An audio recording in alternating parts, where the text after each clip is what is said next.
Most people get this wrong. They think all personal loans are the same.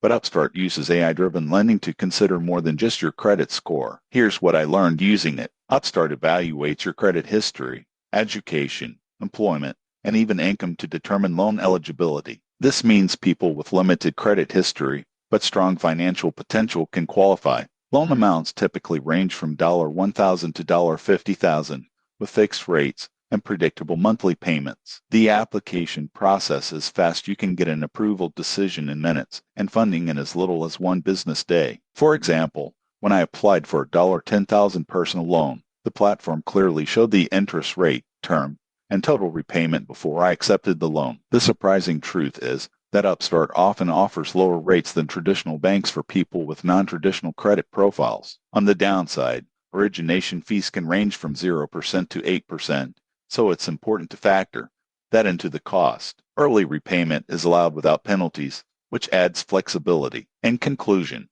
Upstart is a strong option for borrowers who may not have a perfect credit score, but want transparent, fast, and AI-driven loan approval. If you qualify, it can be a smarter alternative to traditional personal loans. Subscribe for more honest financial reviews and tips on borrowing smarter.